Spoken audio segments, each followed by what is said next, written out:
Di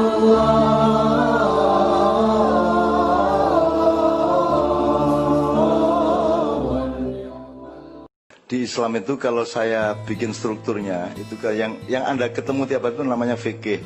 Fikih itu hukum Islam.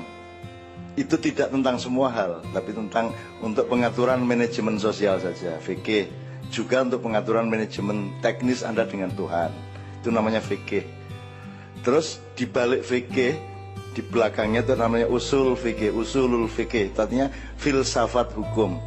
Jadi kalau Anda memahami fikih, kalau ngerti, kalau bisa sedikit-sedikit paham usulul fikih. Kenapa kok ada haram, kenapa ada halal, kenapa ada apa? 5 ya Bu ya?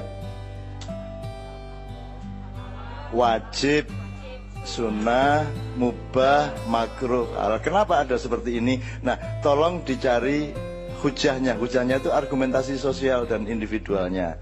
Jadi kalau saya pakai bahasa orang sehari-hari gampang kok. Sesuatu yang kita sepakati tidak bisa tidak kita lakukan, harus kita lakukan. Misalnya bareng-bareng, tidak bertengkar, itu kesepakatannya itu dinamakan wajib. Nah, ada wajib yang karena kita sepakati, ada wajib yang karena Tuhan menentukan. Nah, Tuhan menentukan ini, kenapa Tuhan menentukan? Karena kita kalau nyari nggak selesai-selesai, maka Tuhan kasih shortcut. Pokoknya gini oh, udah kamu percaya aja. Ini harus kayak gini. Kamu tuh kalau bertengkar terus kamu musnah sendiri kamu, gitu kan? Maka Tuhan kasih wajib juga. Tapi prinsipnya adalah segala sesuatu yang jangan tidak dilakukan itu namanya wajib. Kalau segala sesuatu yang sifatnya kalau bisa dilakukan itu namanya sunnah. Kalau nggak dilakukan ya sayang. Cuman kalau dilakukan ya lebih baik, itu namanya sunnah. Jadi dia lebih lunak. Kalau mubah atau halal itu ya kamu lakukan ya monggo, ndak ya monggo. Itu namanya halal. Nah orang Islam ini kan selalu ngomongnya halal haram. Padahal kan 5, mestinya wajib haram. Kalau halal haram berarti cuma 3. Karena di bawah halal ada yang namanya makruh. Makruh itu segala sesuatu yang kalau bisa jangan dilakukan. Tidak dilarang, cuman kalau bisa janganlah. Itu namanya makruh.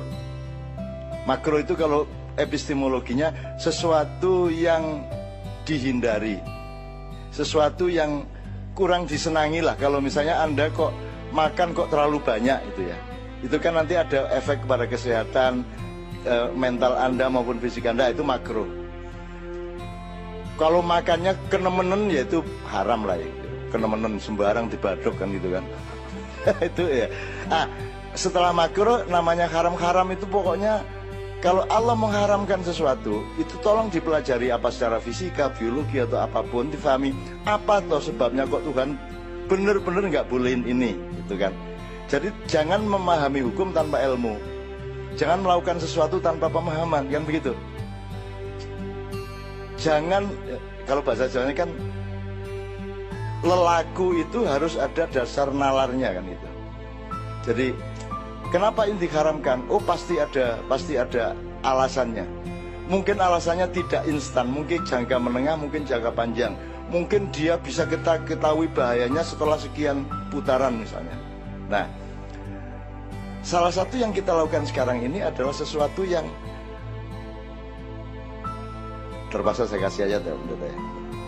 Jadi Tuhan mengatakan begini. Kenapa ini menyenangkan Tuhan ini? Kita ketemu ini Tuhan senang. Meskipun Tuhan itu yang nggak butuh seneng, harap tahu ya. Tuhan itu yang nggak seneng, yang nggak sedih, yang nggak ada masalah kalau Tuhan itu. Cuman dia merendahkan diri untuk memantul ke kita. Kalau Tuhan yang sebenarnya kita nggak mungkin bisa lihat, tapi Tuhan menghadirkan diri dalam misalnya namanya bertajalli. Misalnya Tuhan itu Anda kenal tadi sifatnya berapa? Misalnya yang disepakati, itu yang disepakati ulama loh. Jangan terus dipikir Tuhan itu cuma 99 sifatnya. Nah, koma-koma ini yang dititikkan dalam pemahaman Islam teman sekalian. Misalnya gini, MUI bilang apa ini haram misalnya ya, itu koma. Ini haram menurut MUI, tidak sama dengan menurut Tuhan, belum tentu sama, ngerti ya? Jangan-jangan MUI penelitiannya kurang mendasar, bisa aja. Jadi kalau MUI bilang ini boleh, Sebentar, itu koma menurut MUI, menurut orang lain bisa beda, menurut saya bisa beda. Makanya yang taat mutlak itu kepada Allah dan Rasul. Tapi kepada yang selain dua itu relatif. Kita yang harus bekerja memikirkan kembali. Jadi tidak ada taat sama kiai, tidak ada taat sama ulama, ya, tidak ada taat sama pastor. Ya, ini sekalian supaya ya Bu ya. Kalaupun ini terlalu berat tidak bisa difahami langsung, mudah-mudahan jadi file nanti lama-lama akan paham. Contohnya begini Bu, saya tidak punya hak ditaati Mbak Novia. Saya tidak punya saham apa-apa sama dia. Saya tidak ikut bikin dia. Saya tidak ikut menumbuhkan rambutnya. Dia hidungnya mancung seperti itu, saya tidak ikut bikin. Maka saya tidak punya hak apa-apa atas beliau. Meripatnya pelolak-pelolok itu, saya tidak ikut bikin. Ada suami dan istri yang bisa merencanakan, aku tak bikin anak yang meripati pelolak-pelolak. Tidak bisa. Kita hanya bisa tidur sama istri, berdoa, ya Allah mudah-mudahan engkau menganugerahi aku anak yang soleh, kan gitu dok. Kan tidak pakai hidungnya mancung, matanya pelolok-pelolok, bibirnya jangan terlalu lebar, tidak gitu. Kan kita nggak ngomong gitu, ya. Jadi kalau Mbak Novia taat sama saya, kalau anak saya taat sama saya, itu tidak benar-benar bahwa dia itu wajib taat sama saya, karena saya tidak punya hak ditaati. Yang wajib ditaati itu Tuhan dan Rasul, Allah wa Rasulullah gitu ya. Nah, kalau dia taat sama saya, anak saya taat sama saya, kalau beliau taat sama hukum Amerika, taat sama bebrayan atau pergaulan yang baik di kampung misalnya, itu sebenarnya berada di dalam lingkup yang besar, yaitu ketaatan kepada Tuhan. Kan begitu? Kan begitu? Atau kalau kita agak teknis, apa betul karyawan di kantor kabupaten wajib taat kepada bupati? Nggak ada haknya bupati untuk ditaati. Dan itu salahnya Indonesia di situ. Dipikirnya bawahan harus taat sama atasan. Itu hanya berlaku di militer. Kalau di birokrasi sipil tidak ada. Bupati dan semua karyawan, presiden dan semua rakyat wajib taat kepada undang-undang yang disepakati. Taatnya tidak kepada orang, karena kalau cari subjek untuk ditaati namanya Tuhan. Kan gitu. Nah, Tuhan diterjemahkan ajarannya oleh DPR menjadi undang-undang, oleh MPR menjadi institusi. Taatnya kita tidak kepada MPR, taatnya anak tidak kepada orang tua. Tuhan tidak menyuruh kamu taat sama orang tua. Tidak ada ayatnya di Quran. Yang ada birrul walidain, berbuat baik kepada orang tua. Bahwa berbuat baik itu wujudnya adalah ketaatan, hakikatnya dia sebenarnya taat kepada Tuhan. Nah di Indonesia kalau kita kembali ke karyawan kabupaten tadi memang salah kaprah itu mas. Makanya sampai lari ke Philadelphia. Kan di Indonesia salah kaprah, tidak karu-karuan. Begitu bupati baru dia ambil sana ambil sini, copot sana copot sini gitu. Pecat ini pecat itu, dipikir dia punya hak. Nah undang-undangnya juga kurang kuat. Seharusnya bupati maupun tukang sapu di kantor kabupaten bareng-bareng berposisi sama, yaitu taat kepada undang-undang dan aturan Republik Indonesia. Maka kalau sampai bikin KTP atau bikin paspor ya, kadang-kadang kita nunggu beberapa hari karena kepala imigrasi masih umroh misalnya. Gak susah kita. Loh kenapa harus kepala imigrasi yang tanda tangan? Apa hak dia? Wong taatnya kita bukan kepada kepala imigrasi kok, taat kita kepada undang-undang. Kalau rakyat sudah menyodorkan semua persyaratan yang diberikan oleh undang-undang, semua surat akte kelahiran segala macam sudah kamu kasih, maka hari itu juga, detik itu juga kita berhak mendapatkan paspor. Yang tanda tangan siapa? Siapa saja yang orang kantor itu. Wong legitimasinya tidak pada pejabatnya tapi pada aturannya. Tapi di Indonesia ada yang paham, pejabat yang ngerti itu, kan begitu. Jadi tidak ada taat pada atasan itu.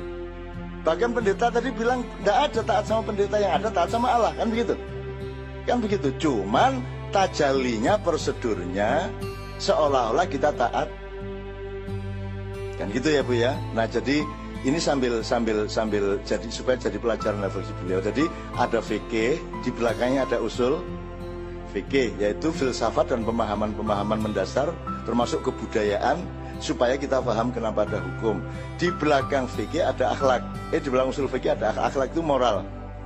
Orang itu sebenarnya kalau sudah bermoral itu tidak pakai aturan pun beres. Aslinya loh. Masa untuk tidak nyuri ayam tunggu Alkitab. Kita nyuri ayam dulu baru Alkitab turun terus tidak nyuri ayam, tidak gitu toh ya. Meskipun tidak ada Quran, tidak ada Injil, nggak ada apapun ya, mosok nyolong PT sampean. Kan begitu kan? Cuman orang modern itu kan menyangka kitab itu yang nyuruh kita tidak nyuri. Enggak, kalau Anda punya moral di dalam diri Anda tidak akan mencuri, tidak akan nyakitin orang lain, tidak akan mengambil hak, akan Anda melindungi tiga hal pada manusia. Nyawanya, jadi jangan sampai dibunuh, karena itu haknya Tuhan. Nomor dua, martabatnya, jangan dihina, jangan dilecehkan, jangan tidak diakui eksistensinya, jangan dihalangi pilihannya. Ada orang milih jadi Kristen, ada orang milih makan lontong. Anda sukanya pecel, tidak usah mengutuk yang makan lontong. Ini susah di Indonesia aku lakukan itu. Mentang-mentang senengane lontong pecel disalah-salahno bentino. Wes tak badoken lontongnya, gak usah nyalano. Pecel ngono lho. Itu prinsip itu sebenarnya yang sekarang agak mulai hilang di Indonesia. Jadi kita hormat sama beliau apa? Karena beliau punya hak pribadi. Beliau menghormati Anda karena Anda punya hak pribadi. Siapa yang benar? Siapa yang benar? Yang benar ada di dalam dirimu masing-masing dan jangan dikeluarkan. Tetapi nanti surat kebenaran itu datangnya dari Tuhan. Dan saya berharap semua dikasih sertifikat kebenaran. Kalau saya gitu. Kalau sekarang tidak bisa berdebat. Sementara kita di antara Islam ada yang berdebat. Kalau kamu berdoa, mendoakan orang yang sudah mati tidak akan sampai. Ya toh? Gitu toh? Wong bukan bapakmu. Karena yang sampai ke Tuhan itu cuma 3, gitu kan? 1.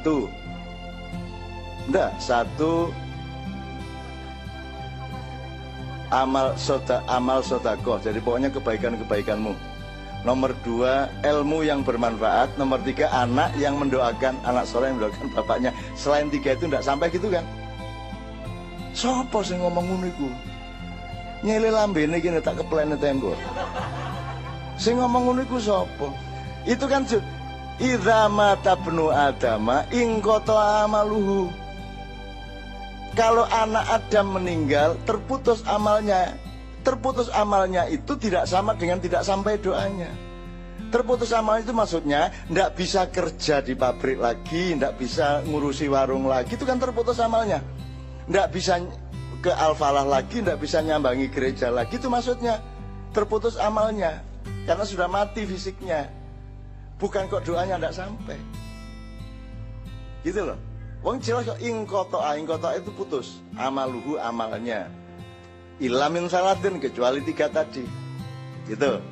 Nah, kalau Anda melihat doa-doanya Nabi Muhammad, kan Nabi Muhammad mendoakan semua umat manusia, semua kaum muslimin yang mati maupun yang hidup, semua didoakan.